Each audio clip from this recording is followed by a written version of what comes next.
What's up, Canuck fans? Welcome to the Line Change, a Vancouver Canucks podcast, a proud presentation of DraftKings Sportsbook, as well as a proud member of the Hockey Podcast Network. Be sure to check out the network for your favorite podcast covering your favorite team at thehockeypodcastnetwork.com, the home of hockey podcasts, every team, everywhere. Breaking news, well, not breaking, this happened this morning. Kiefer Sherwood has officially been traded to the San Jose Sharks for 2 second-round picks as well as a defensive prospect. Well, Rick Dollywell called it. I'm not going to take the credit for it. I just simply reiterated what Dolly said. Although I did say on Saturday that I thought he would be traded yesterday. So, okay, maybe I'm a day off on that. But he did say keep an eye on the San Jose Sharks when it comes to a Kiefer Sherwood trade, and it happened. This is obviously not my instant reaction, but my reaction to the trade. A little late, I know, but I was still sleeping when the trade actually went through. So I'm a little bit late to the party. Obviously, we all knew Sherwood was going to be dealt. It was a foregone conclusion at this point, but I must admit that I'm a little underwhelmed with the return. I like the 2 second-round picks, don't get me wrong, but I'm a little underwhelmed by the prospect we got back, and that's just me. I was hoping for, Philip Bystead or one of the forwards that we talked about in our Sherwood trade watch video. But hey, I'm not a scout or a GM, nor do I claim to be. So maybe Albion and the scouts see something in Cole Clayton that I don't, at least not right now. He has been labeled as a journeyman defenseman who has not played in the NHL yet. He's been a WHL/AHL journeyman. So let's bring up the trade and take a look at it just so you guys can all see. As you can see there, San Jose receives Kiefer Sherwood. The Vancouver Canucks receive defenseman Cole Clayton, a 2026 second-round pick, as well as a 2027 second-round pick. So a second-round pick for this upcoming draft, as well as next year's draft. Obviously, the Canucks' price was a first-round pick. That is what they wanted, as well as a prospect. And obviously, they came to the realization that they weren't going to get it. Teams weren't biting. No pun intended. They weren't buying. They weren't biting. They weren't taking the bait. So the Canucks had to pivot. They had to, lower the price a little bit, and they were able to get Cole Clayton and 2 second-round picks. Let's take a look at the actual trade. Or here we have something from Canucks News Summaries, Corey from Canucks Army, where he summarizes the trade. Sherwood was a great addition to the team for the last 2 seasons, had been trying to work on an extension since the summer, weren't comfortable with the term being asked. We're looking to, and this is, I believe, coming from Alvin, we're looking to accumulate more draft capital for the rebuild, wanted to respect his family situation and get a trade done sooner, weren't going to sit and wait for something else. Is not sure if any team yet is giving up a 2026 first-round pick, describes them as valuable. Sharks are taking on some risk with his injury, although he should be back relatively soon. We also talk about the next stage of the rebuild. Does expect more trades, imagines more transactions coming. Definitely need to keep some players around. Struggles on the ice. The lineup changes due to injuries has messed with the chemistry. Doesn't want to use excuses as the job is on everyone to perform better. I believe that is from Adam Foote. Thatcher Demko. We got a little bit of an update on Thatcher Demko. Somewhat, I guess. He's still getting evaluated and tested. We'll provide an update on his status when they can give one. Are getting multiple opinions around the world to see what needs to be done. We'll know more by the end of the week. Let's move more into the actual Sherwood trade. Vancouver Canucks have traded Kiefer Sherwood to the San Jose Sharks for defenseman Cole Clayton and 2 second-round picks. The club announced the trade Monday morning. The picks coming back to the Canucks are San Jose's 2026 and 2027 second-round picks. Clayton, a 25-year-old right-shot defenseman from Strathmore, Alberta, so he's a Canadian, has yet to play an NHL game and will report to the Abbotsford Canucks. This is, of course, Patrick Alvin. We would like to thank Kiefer for all his hard work and dedication in Vancouver, said Patrick said GM Patrick Ovine in a statement put out by the team. As an organization, we take a lot of pride in giving him the opportunity to grow and excel as a player. Given where things currently stand and the direction of our rebuild, we felt it was necessary to make a move like this as we continue to build our pipeline. In addition to adding 2 draft picks, Cole is a right-shot defenseman who will report to Abbotsford. Sherwood's name has been in trade rumors for most of the season, in particular since November, when the Canucks made it clear to the other 31 NHL teams that they were willing to listen to trade offers for their veteran players. A report from Rick Dollywall over the weekend stated that the Sharks were a team to watch when it came to trading for Sherwood, who is set to become a UFA this offseason, given Sherwood's career best 24-25 campaign and his even better start to 25-26. Despite the team around him struggling mightily, it always made sense for the rebuilding Canucks to sell high on Sherwood. After putting up 19 goals last season, Sherwood is already at 17 through 44 games this season. Sherwood originally signed with the Canucks in the 24 offseason, signing a 2-year deal with a $1.5 million AAV. The Canucks' rumored ask was for a first-round pick, but obviously they felt like they were getting similar value with 2 of San Jose's second-round picks, which could very easily end up in the top 50 of the draft. So, I actually want to bring something up here. I actually want us to listen to Sherwood's comments, as he did speak right after this trade went through. And I just want you guys to hear his thoughts himself. I thought it was really great to hear what he had to say. And then we'll keep discussing it. Actually, let's hear from Adam Foote first. Hopefully this works.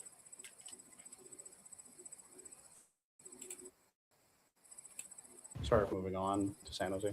Yeah, I mean, it's, love the guy, love his play, how he brings it every night. And, we're going to miss a guy like that. You never want to see that happen. You want to keep all the good ones. And it's the business side of it. And, I just wish him the best. I really enjoyed being around him, coaching him. What sort of opportunity does that create for some of the younger guys down your lineup to maybe try and fill his shoes to a certain extent? Yeah, I mean, for sure it does. That gives an opening for sure for someone. You've seen Carly really bring it lately too, so that's definitely part of it. A guy like Kiefer was a late bloomer. He said it himself. You've been here around for a couple of years. Like, what allowed him to become the player he became here? Well, just he kept believing in himself. I know Dan Heino helped him a lot in Nashville. Keep pushing. It's a great story for young people in all of sports, or not just sports, but business. Their life. Keep chasing their goal. And he's still a young guy as far as 30 years old, and he takes care of himself. He's going to bring a lot of good years to San Jose or wherever he ends up landing. With that contract he'll get, but. He's a guy that helps build culture, and we're proud to bring him here. And I knew Dan and I are friends, and knew where he was coming from and how he had to play with that high energy and emotion to make it. And then he did a great job this year, learning when to control it. And guys like that, you don't want them to control it completely, because it's part of what makes them special. And you have to live with, if there's maybe a bad penalty here and there from emotion, that's okay. And I just love the way he brought it every night. And, it's nice to see him going to land something, later part of his career. What about that dynamic? Like he said in the off season, I need to get stronger. My skating needs to get better. My shot needs to get better. I need to do more off the rush, and I got to stay out of the box. To have somebody actually realize that at that age and actually do it. I mean, how much are you enamored by that commitment?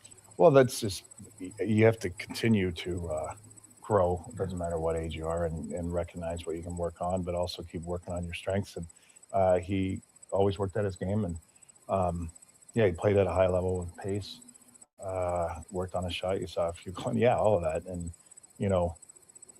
there's one thing he always says to me, just say goodbye to me, is the emotional part. And I'm like, buddy, you did good. I mean, it's okay if you it went sideways here and there. That's what makes you good. So, but it was nice to see him control that as well as the season went on. How much do you think this trade will affect your hockey team? You mentioned the culture that he brought. Yeah. You mentioned his effort night in and night out. You're losing that. Does it get this team a spark? Does it help get you out of where you are right now? What do you Well, I don't think what you're asking me is going to do something right now, like this week or next week, how it's going to affect us. It's for this is a long haul thing as far as what he may get as in his contract and what he may not, and where we're going and when we'll be ready for a push. So there's so many things that are out of my my role for me to answer that correctly. I'm a coach, and I want all the good ones, and I want them all to stay. But there's reasons why it doesn't happen, and I'm not going to go into too much detail about that. Okay, let's talk about business at hand. Who's closer to returning for you, Teddy Bluger, Heedle, and can you give us an update on Patrick Dempsey? I can't give you an update on Demko yet.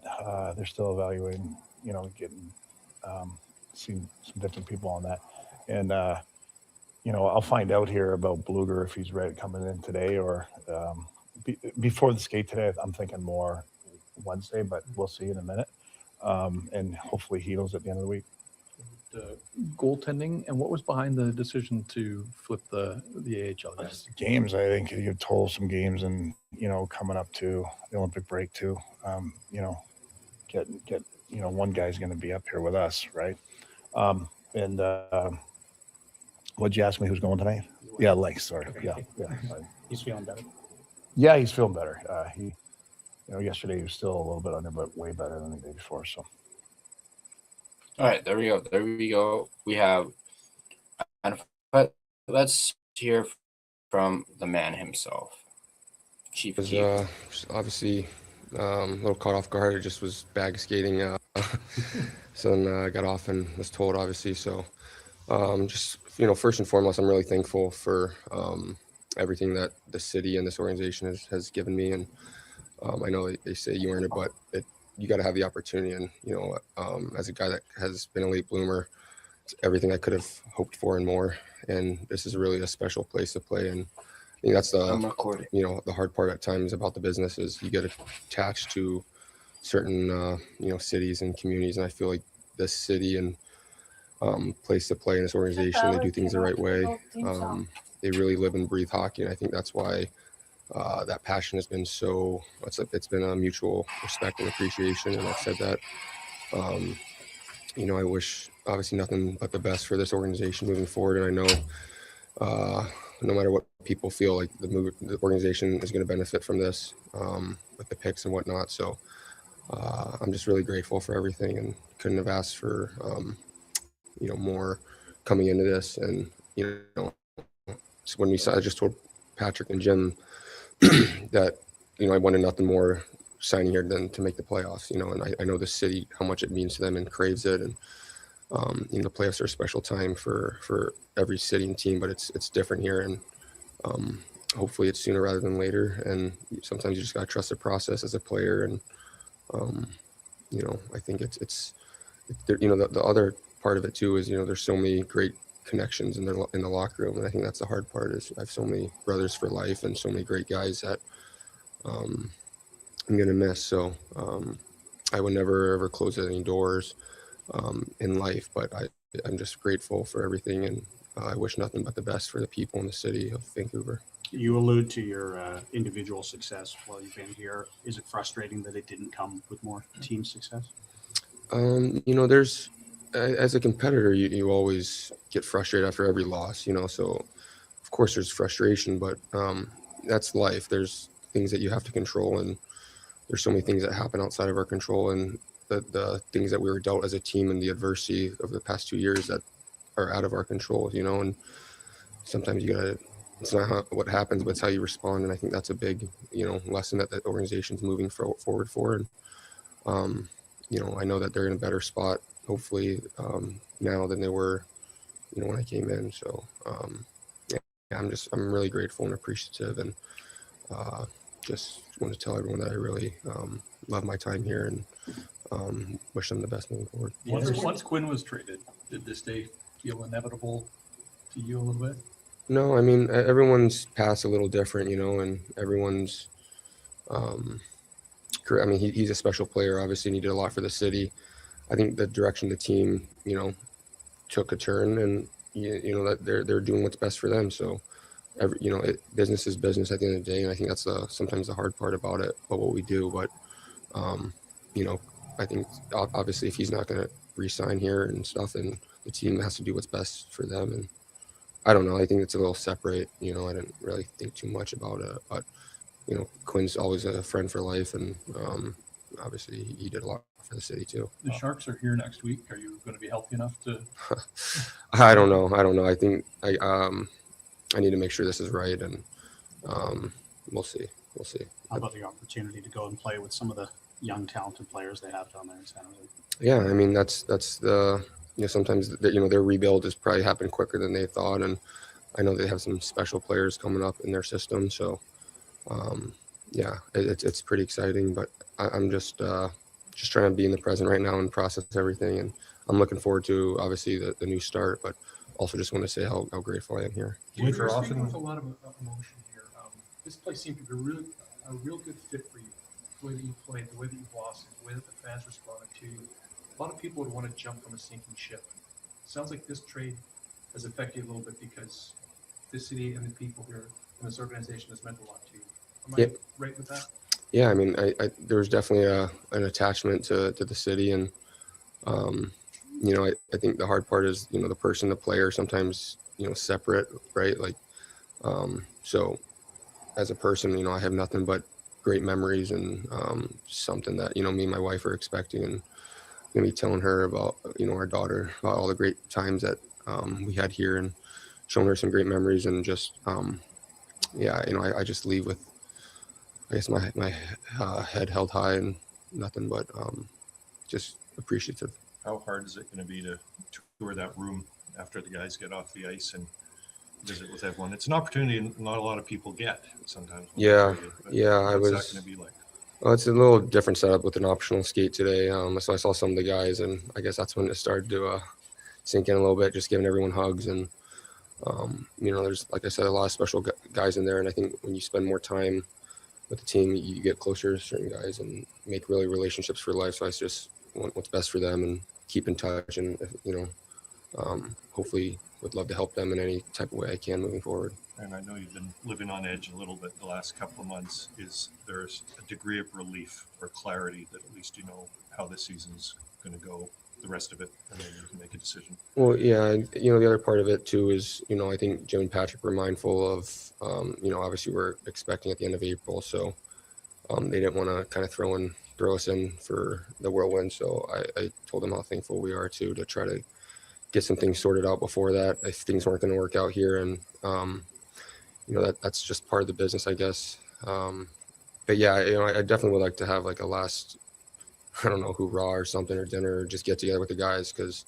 we spent a lot of time together the last 2 years, and I think there's a lot of guys that they have bright futures ahead here, and I just want to say how thankful I am for them and all their memories that we've built together over this How time. much would you like to think, Sherwood, Kiefer, that the way you play the game as an undrafted and undaunted guy created this basically a bidding war for your services? Can you take something from that? And it seems like you'd be a long-term fit in San Jose for you.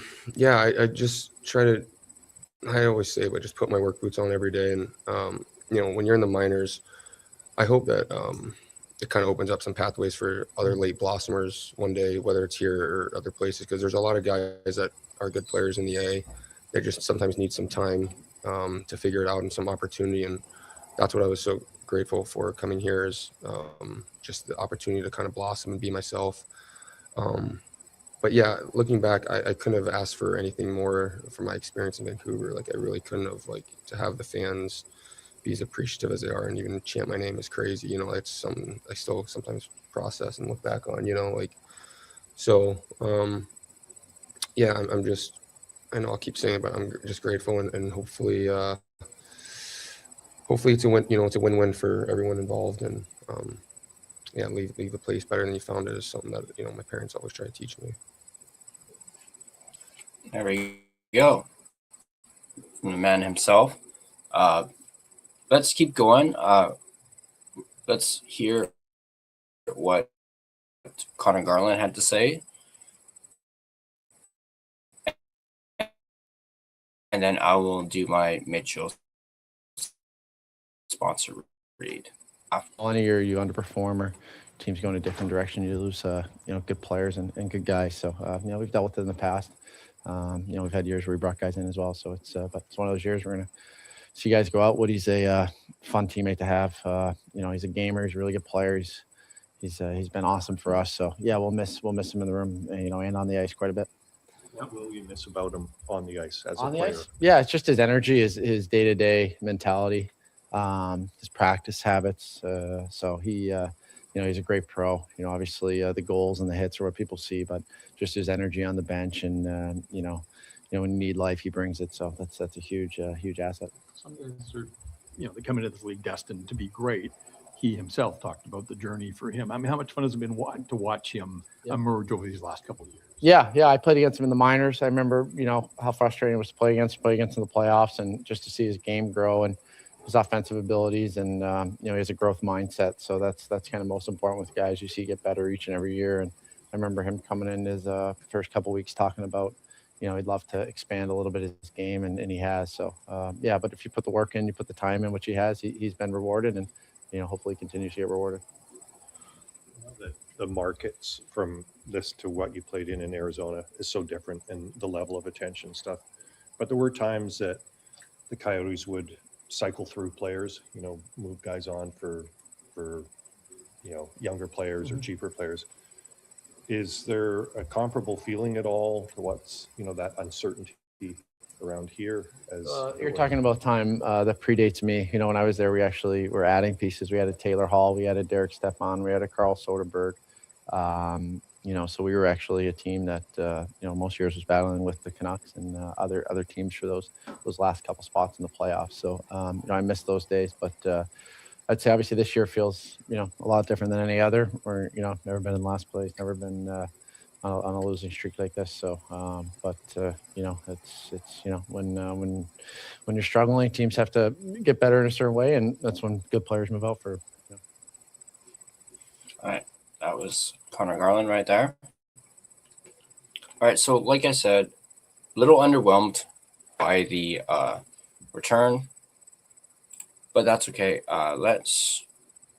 Speaking of the return, I have some stats here for Cole Clayton.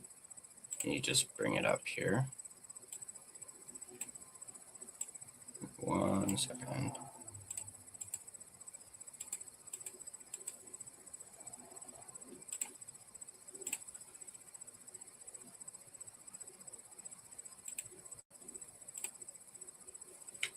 So there we go. Cole Clayton, as I mentioned before, Canadian, 1 point in his last 10 games. So obviously that doesn't really jump off when you first see that. But again, he is only 25 years old. So perhaps he can develop. Let's also take a look at his stats here. So as you can see there, this year, he's got 5 points in 33 games, 2 goals, 3 assists. He's projected to finish with 10 points in 64 games, 4 goals, 6 assists. So we'll see what he does in the AHL. As was mentioned, he's a journeyman, a defensive journeyman. Played for the Cleveland Monsters for several years, the Medicine Hat Tigers. And just looking back at his some former stats, so his first season with the Tigers, he had 7 points in 56 games. Following year, he had 20 points in 68 games with the Tigers. And then he upped that to 30 the following year with 2 goals and 28 assists in 63 games. Then he played 23 games in 2020, 2021, 30 points again, 9 goals, 21 assists. And that was in the WHL. Once he moved up to the AHL, he had 16 points in 55 games in his first season with the Cleveland Monsters, 2 goals, 14 assists, 10 points in 47 games, 4 goals, 6 assists, 20 points in 59 games, 5 goals, 15 assists, and 15 points in 63 games for his last season with the Cleveland Monsters. And then, of course, as we mentioned, 5 points in 33 games with the San Jose Barracuda in the AHL. So, as I mentioned, a little underwhelming on this.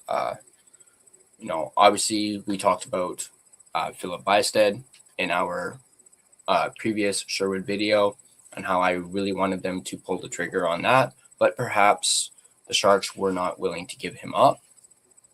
That might have been why the Canucks got Clayton instead. But at the same time, I also felt as though they should have gotten a forward in return, a forward prospect, as I feel as though they have enough defensemen, at least for now, at least young defensemen. But again, that's just me. But also, we will see what type of player Cole Clayton is. He could pop off for all we know. And like I said earlier, I'm no scout, I'm no GM. So perhaps this will work out in the end. But again, my initial reaction to this is underwhelming, at least when it comes to the prospect. Absolutely love the picks. I don't think we brought this up. Oh, yeah, we already read that. So that's okay. But that is my instant reaction. I'm going to do my mid-show sponsor read and thank my primary sponsor, none other than DraftKings Sportsbook, the official sports betting partner of the NHL. Never experienced the jaw-dropping moments that make hockey? Well, you can experience them all with DraftKings Sportsbook, an official sports betting partner of the NHL. Missouri listeners, listen up. DraftKings Sportsbook is now live in the Show Me State. New customers, this one's for you. Bet just $5, and if your bet wins, you'll get $200 in bonus bets instantly. Download the DraftKings Sportsbook app and use code THPN, that's code THPN, to turn $5 into $200 in bonus bets if your bet wins. In partnership with DraftKings, the crown is yours. Gambling problem? Call 1-800-GAMBLER. In New York, call 877-8-HOPE-NY or text HOPE-NY, which is 467-369. In Connecticut, help is available for problem gambling. Call 888-78-9777 or visit ccpg.org. Please play responsibly on behalf of Boot Hill Casino and Resort in Kansas. Pass-through per wager may apply in Illinois. 21 plus age and eligibility varies by jurisdiction. Void in Ontario. Restrictions apply. Bet must win to receive bonus bets, which expire in 7 days. Minimum odds required. For additional terms and responsible gaming resources, see dkng.co/audio. This is a limited time offer. Copyright NHL 2025, all rights reserved. My secondary sponsor, Gassy Jack Art, maker of this fine and amazing artwork you see in front of you, and you guys can check them out yourselves at GassyJackArt.com. All right. So now that I've given you my instant reaction to the Sherwood trade, let's talk about Kiefer Sherwood for a little bit. Obviously, signing him, he was a little under the radar. But obviously during that playoff series against the Nashville Predators, you even heard Quinn Hughes even say, he hated playing against him and he wanted this guy on their team. And then the Canucks went out and signed Sherwood to that 2-year deal in free agency. And instantly, Sherwood became beloved by the fan base, and Sherwood even talked about it when he was speaking. The fans chanting his name, Kiefer Sherwood, dun dun dun dun dun, Kiefer. Like, this guy became a instant fan favorite. And I will not, and the games that I've gone to, you still heard the chants, the Kiefer Sherwood chants, even at the games that I went to, and it was awesome to hear. And just hearing his comments about the city and how much he loves this organization and how they gave him an opportunity that other teams did not give him in the past, and he was able to grow and show off his offensive skill with the Canucks. And yeah, this sucks, but obviously when you look at it from a business point, the Canucks needed to make this move. They are in a rebuild. Sherwood is turning 30, and we even did a video months ago, and I basically said, I believe Kiefer Sherwood has priced himself out of Vancouver. And we were right, because he was going to cost too much. This was, of course, prior to the whole talk about a rebuild and prior to the start of the season. But I felt back then that Sherwood had priced himself out of Vancouver due to his play. And honestly, the guy's going to get paid in free agency, whether that's with the Sharks on an extension or with another team. The guy's going to get paid, and he's going to be worth every single penny of that contract. If it ends up being San Jose, good on them. They picked up one heck of a player, one heck of a teammate, a guy who's going to help them in their, I guess you could say, the tail end of their retool/rebuild. He's going to help them, and he's going to help a lot of those younger guys, blossom, such as like what Sherwood said in that video. He's going to help them blossom even more. Obviously, it's going to suck when the next time we play against him. I don't know if that'll be next week or next season, but I do know the next time the Sharks play the Canucks and Sherwood is in the lineup, and if it's at home, Canuck fans are going to give him a warm welcome and welcome him back very easily. And, you're going to hear those Kiefer Sherwood chants the next time Sherwood is in Rogers Arena playing against whichever team he ends up signing with. Again, if that's the Sharks, he's going to get a warm reception for sure. I have no doubt about that. You're not going to hear a single boo, I don't think. That's just me. But yeah, obviously it's tough losing a guy like this, but it had to be done. And the Canucks get some very good draft capital in 2 second-round picks. Yes, it's not a first-round pick, but they get 2 seconds. They now have 2 firsts. I want to say 2 seconds. Well, yes, they do have 2 seconds, I think. Correct me if I'm wrong on that. Well, they have 2 2026 second-round picks, I believe. Although their original second-round pick for this upcoming draft has changed to a very late first-round pick due to the Ottawa Senators having forfeited their draft pick. So if the Canucks win the lottery, they will be drafting first overall, and they will get the first pick in the first round, as well as the last pick in the first round, if they win the lottery. So that is obviously exciting to hear. Canucks are going to be drafting 4 times in the first 2 rounds of this upcoming draft, something Canucks haven't done in over a decade. So that is exciting. Obviously, this is probably not the last move that the Canucks are going to make. There's going to be more trades. Hopefully a Evander Kane trade follows this. I'm not sure when that's going to happen, or if it'll be, soon or maybe closer towards the deadline. If you guys didn't see, we had our Nucks report earlier this morning. We actually talked about in length about an Evander Kane trade and talking about how the LA Kings are kicking tires on Evander Kane. So that could be a potential destination for Evander Kane. But obviously, losing Sherwood is tough. But as I keep saying, it had to happen, and we were all expecting it. I even said, on Saturday that it was going to happen the following day. It ends up happening 2 days later, which is fine. But yeah, we knew it was coming. We kind of were expecting it.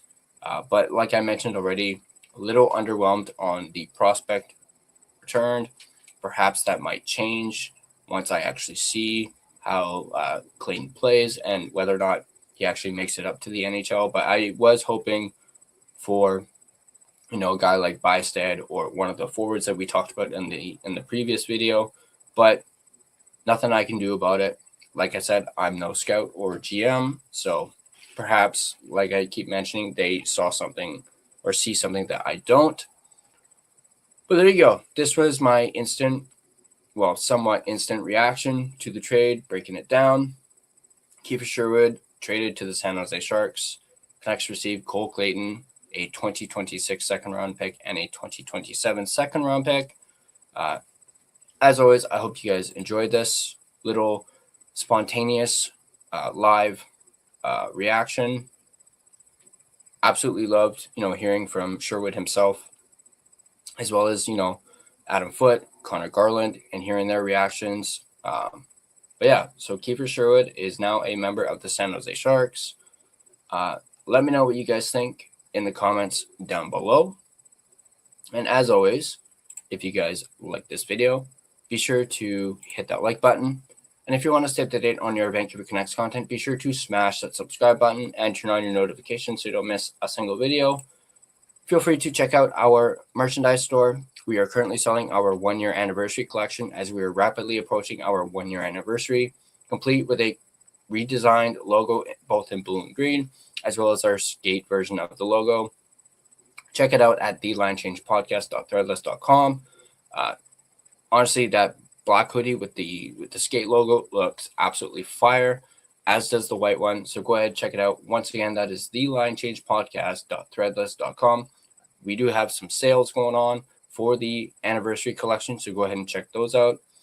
Also, if you want to have more discussions and conversations such as like this one, when there's like a breaking trade, join our official Discord. There is a link in the description down below. It's completely free to join. Also, you can find us on social media. We're everywhere: Facebook, Instagram, X, TikTok, even Blue Sky. Feel free to give us a follow on all of our social media platforms. Speaking of platforms, if you prefer an audio version of this podcast, you can find us on both Spotify and Apple Podcasts. On Spotify, feel free to give us a follow, as well as rate and review us on either platform. Also, if you have a favorite episode that you absolutely loved and want to listen to over and over and over again, go ahead and download your favorite episode and any other favorite episodes that you may have. That really helps out the podcast as well, and is, of course, we are very greatly appreciative of it. But that's going to do it for me. As always, let's go Canucks, and I'll catch you guys in the next video.